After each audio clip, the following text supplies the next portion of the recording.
The Hall of Famer, the logo Jerry West, will join us as we look back on Bill Russell's impact in the NBA on and off the court. Russ played 13 years in Boston. He won 5 MVPs, made the All-Star team 12 times, led the Celtics to 11 NBA titles. But he was more than just that. I think if you looked at the sum of his parts, then you saw a great basketball player. But as far as his skill level, different. And, not as refined as we see with other big men or players now. Limited as far as dribbling goes, went to his left a lot, wasn't a great shooter. But his ability to understand the moment, what do I need to do to make this team better? And the fact that he won 2 titles as a player coach, that's how much respect he had with his team. That Red Auerbach turned the team over to Bill Russell. And he's in the Hall of Fame as a coach and a player. And the first black head coach to win a championship. But as I said in the first hour, but I'll reiterate this, study up on Bill Russell. Because I could tell you stats or I could show you video, but it's not about highlights. Bill Russell was not about highlights. His highlights had to do with life and what was important to him. He was good at basketball, but I think there are other things that were far more important. He wanted social justice. He wanted equality. There were times when, the African-American players couldn't stay in the same hotel. They couldn't eat at the same diner. These were things that Bill Russell was a great basketball player and then also had to deal with this, like real life issues. And even in his, adopted town there of Boston, had moments that were, you would think maybe a visiting player might experience something when you hear what happened. When somebody broke into his house,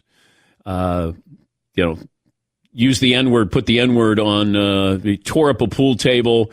Somebody had defecated in his bed.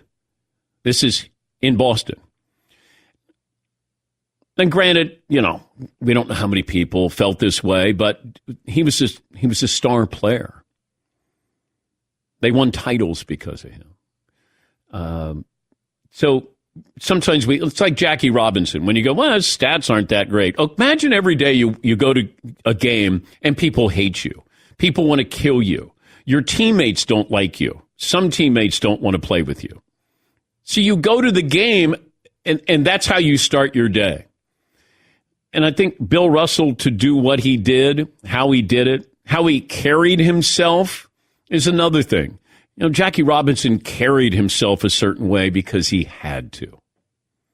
Or at least it was best not to incite and make this any worse than it was. But Bill Russell wasn't afraid. He was there. He understood Martin Luther King. He wanted to be there. That was more important than basketball was. And I think when you think of Bill Russell, read about Bill Russell. It wasn't just the championships, because he won in high school, he won in college, he won in the NBA, he won in the Olympics. But he was so much more than that. And he was one of those personalities that I didn't get to interview him. I didn't get to see him play in person, but I was around him. And all I did is watch. I was at an NBA event, and I just watched him. And I couldn't wait to hear his laugh, because it was an infectious laugh. There was no other laugh like it. And I loved hearing that. Because there's part of, you see somebody's face, and it's a roadmap to their life. And who knows what he endured and how it affected him. But he was being honored at an NBA event. He was up there with Shaq and Alonzo Mourning, Dikembe Mutombo, Kareem.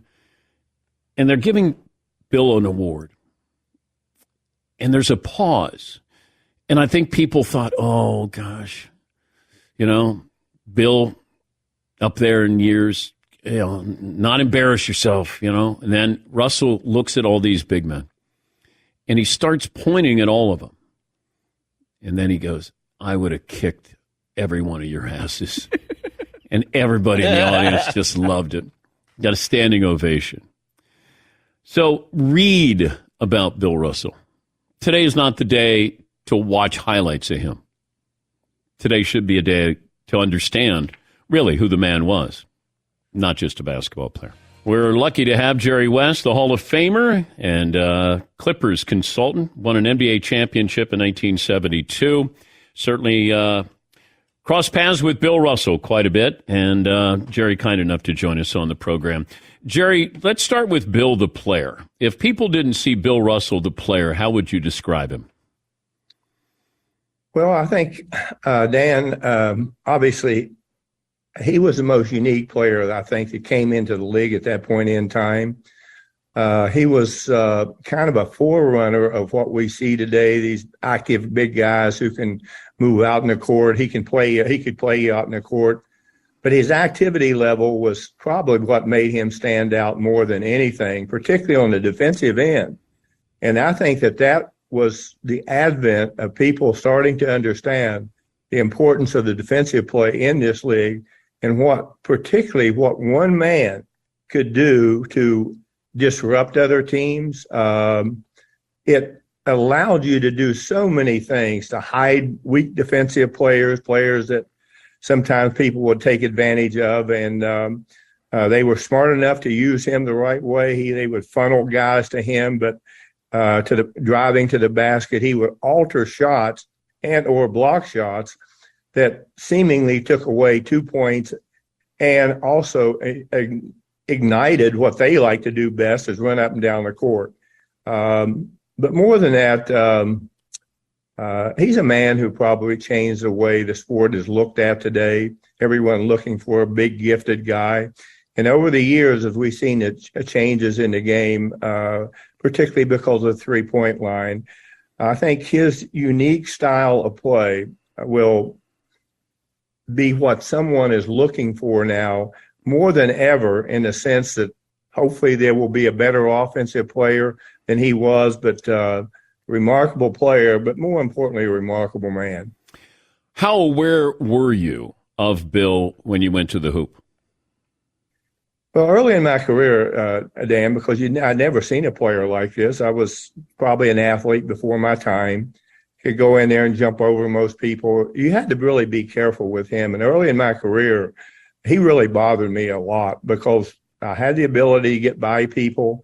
And with him back there, you had to learn how to either make a pass, and which would help players if they were gifted enough to do it. And then more importantly, how to look for him before he got there. That was the most important thing. You almost had to identify him. And I was able to do that later in my career and had much more success playing against him because of being aware of where he was all the time. Also, he's one of the first, and you would know better, it felt like he blocked shots and kept shots in play, whereas Wilt might have blocked them out of bounds. It felt like Bill Russell blocked him to then start a fast break.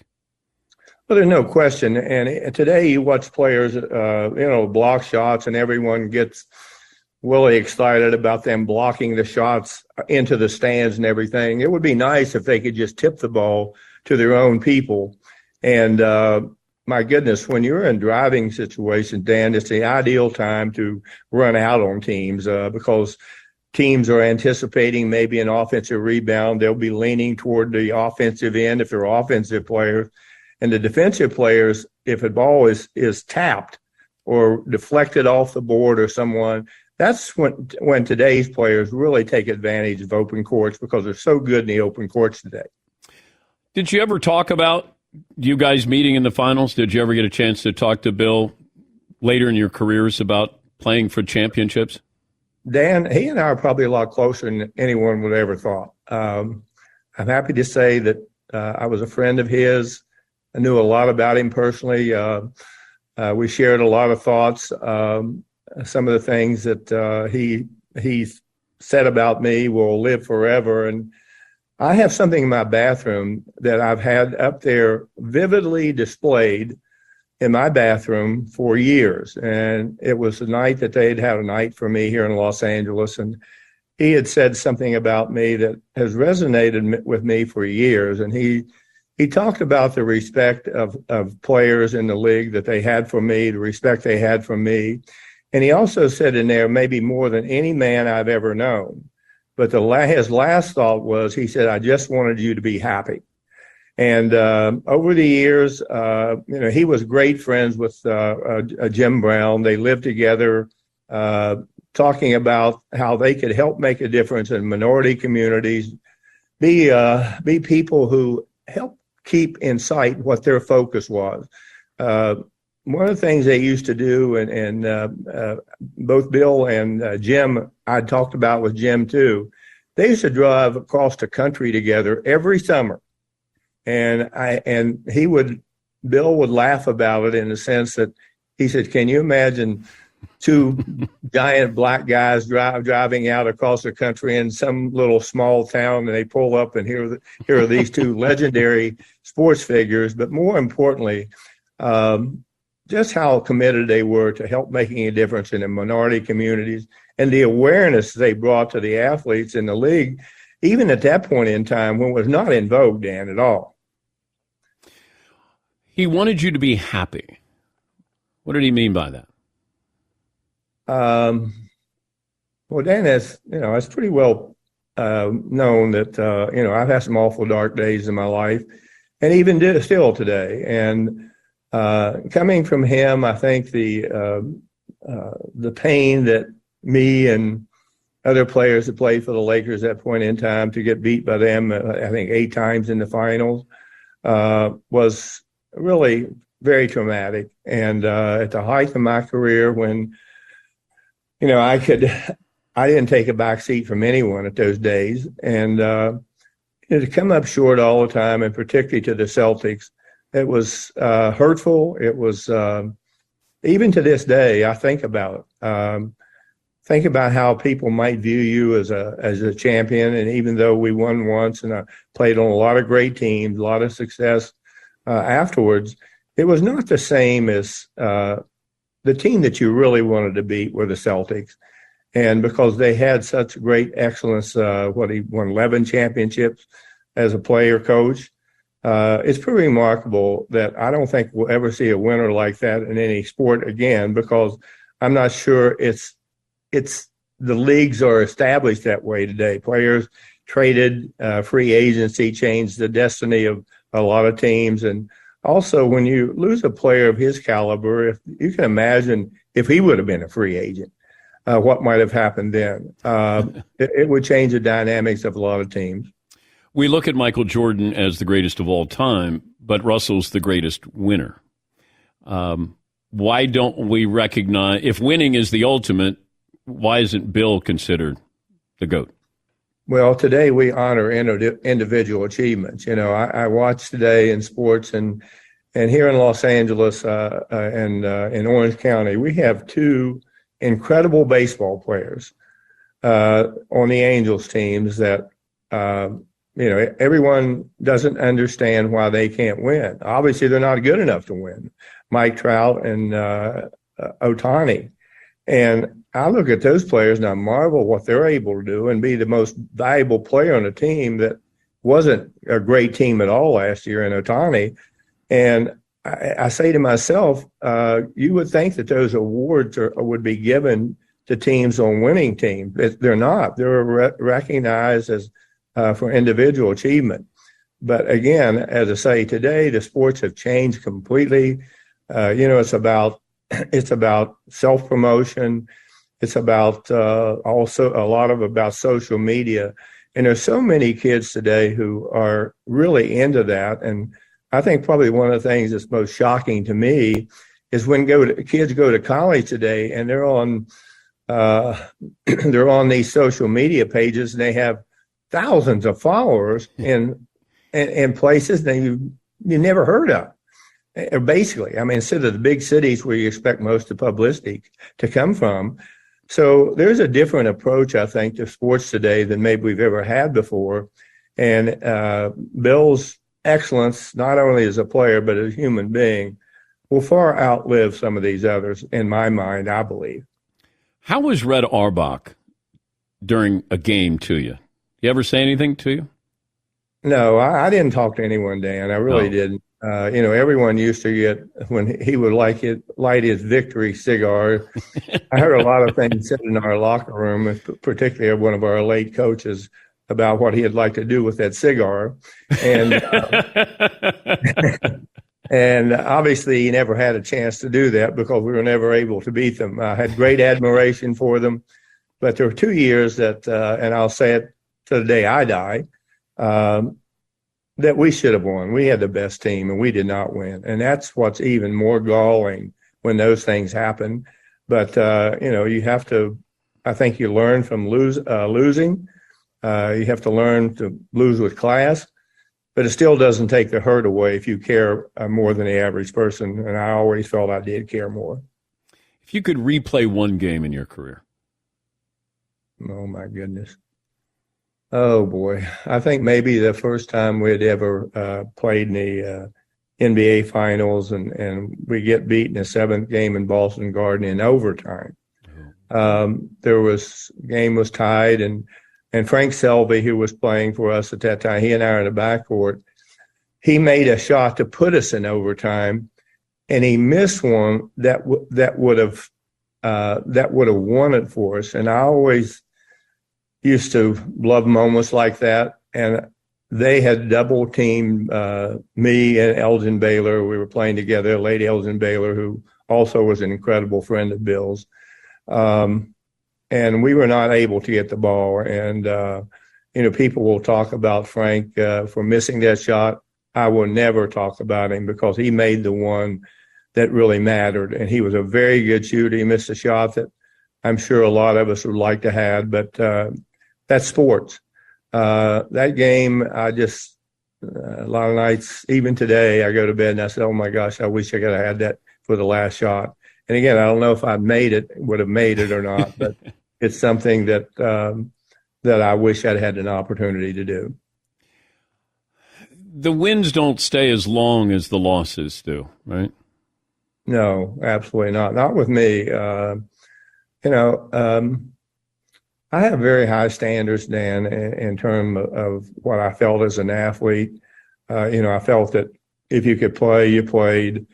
We played under a lot of different times, a lot of different eras when the league was just changing. Frankly, Bill and I think Elgin Baylor and myself, we brought a different perspective from an athletic standpoint that the league didn't have then. There were a lot less great athletes like today's game. We see enormous athletes today, and you just see them getting better and better at all time, and particularly with a lot of the things that we see players do today.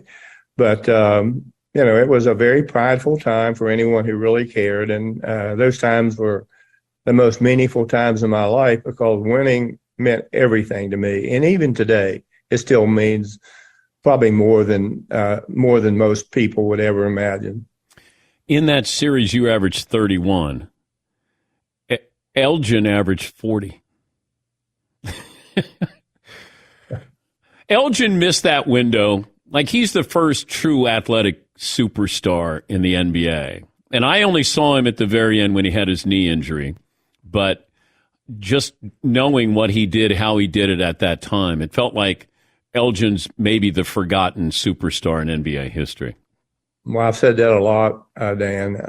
I think he was so quiet, and he just played the way he played. And to watch him some nights, you say, oh, my God, where did this guy learn how to particularly shoot the ball off the board? And he had amazing instincts to rebound the ball, and particularly on the offensive end. He was and even a better teammate, but he has been forgotten. There's no question about it. And I think he averaged 38 and 18 one year, Jerry. Well, you should know this. 38 points, 18 rebounds. Oh, my gosh, yes. He was an athlete before his time, and his just due has never been there for him. And I think the problem that happened, he got hurt a couple of times later in his career, which really were at a time in his career when he was just still a great, great player. And at that point in time, obviously the doctor and medical care was not like it is today, and it did rob him. And for me, to watch someone who I loved to watch play when I was playing with him, some of the things he would do. And I think people say, well, how do you even concentrate on that? Well, for me, it was easy, just the ease that he would do it. And instincts are something that you wish all people had, and particularly great instincts, which he had. But he was a remarkable player himself. And as I mentioned, when we used to go to Boston, if Bill would have invited me to the house, and I really didn't even know him because I was so quiet. He and Elgin used to have dinner together. Will Chamberlain, he used to have dinner together. And they used to act like that these guys hated each other. And it was just completely the opposite. And I think it was about respect, about respecting black athletes' ability not only to be players, but be treated as human beings. And that's exactly what he was about a player. And also his activism was incredible. And I applaud him for that. But we lost a giant of a man, not only in person, but in stature of what he accomplished in this league and outside of the league. That laugh. There's no other laugh like his. Yes, you're right. Absolutely. He was just a wonderful man. And I will miss my times. Every time we saw each other, we always ended up together some way, somehow. And our talks never varied. They were always the same. And his famous, I don't call it laugh, I call it cackle. Yeah. That will resonate in my mind forever. Always great to talk to you, Jerry. Thank you again. We appreciate it. Well, thank you so much, Dan. That's Jerry West, a Hall of Famer, Clippers consultant. He won the title in 1972, NBA Finals MVP in 1969 when they lost. I think, 14 years, 14 times an All-Star for Jerry West.